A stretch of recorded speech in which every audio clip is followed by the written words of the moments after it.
देवरानी जेठानी थी। जेठानी बहुत गरीब थी, देवरानी पैसे वाली थी। जेठानी देवरानी के यहाँ काम करती थी और उसी के यहाँ से जो भी मिलता उसी से अपना गुजारा कर रही थी।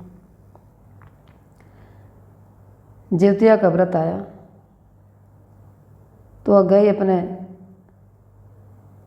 देवरानी के यहाँ और कहीं कल व्रत रहना है, आज कुछ दे देती तो हम भी कुछ खा पी लेते। तो वह कहीं क्या दें, कन खुदी है, ले जाइए। और वह कन खुदी उसको दे दी। वह आई तो उसी का रोटी बना के तवा पर ही छोड़ दी। रात में जेठवंधन महाराज आए, कहे कुछ खाने को दोगी? तो कहीं क्या दें खाने को, जाइए उसी तवा पर रखा है, ले खा लीजिए। किचन में आए तो देखे तवा पर रोटी रखा था, खा लिए। फिर उसके पास गए और पूछे आपको पखाना कहाँ जाए? तो कही कि घर में कर लीजिए।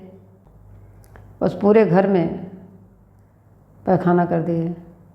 आए तो कहे कि बताओ कहाँ पोंछें हम? कहे मेरे सर में पोंछ लीजिए।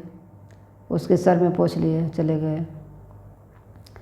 सुबह उठी तो देखी पूरा घर में सोना सोना भरा है। अब उसका सर भी सोने का बन गया था, जो बाल था। अब बहुत खुश हुई देख के, सोना बटोरते रह गए दिन भर। इसके बाद से घर द्वार बनवाई। अब जब सुबह फिर नहीं आई, उसी काम में व्यस्त रही, तो उसकी देवरानी गई और जब देखी उनके घर इतना सोना सोना, तो कही अरे सब कहाँ से आपको मिला?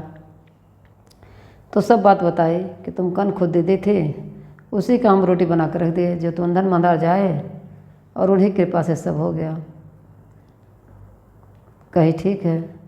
जब दूसरे साल फिर जिउतिया का व्रत आया तो उसके पास सारा पैसा, धन दौलत सब था। फिर भी देवरानी ने कन खुदी का मोटी सी छोटी सी रोटी बना के तवा पर रख दिया। जब रात में जेठवंधन महाराज आए, कहे कुछ खाने को दो? तो कहीं जाके तवा पर खा लीजिए।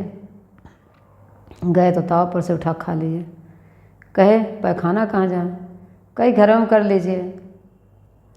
जब कर लिए पैखाना तो कहे पोंछें कहाँ? तो कहे हमारे सर पे पोंछ लीजिए। सर पे पोंछे। जब सुबह हुआ उठी तो इतना पूरे घर में बदबू फैला था, उसके सर में भी बदबू था। अब परेशान हो गई, अपना सर धोली, नहाई धोई, अपना घर धुलते धुलते उसकी हालत ख़राब हो गई।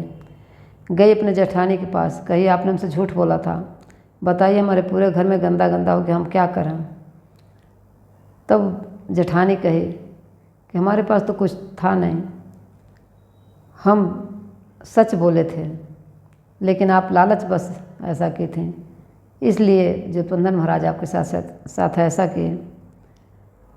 तो जैसा जेठानी का दिन लौटा वैसे ही सबका दिन लौटा। बोलिए जेठवंधन महाराज की जय, जितिया माता की जय।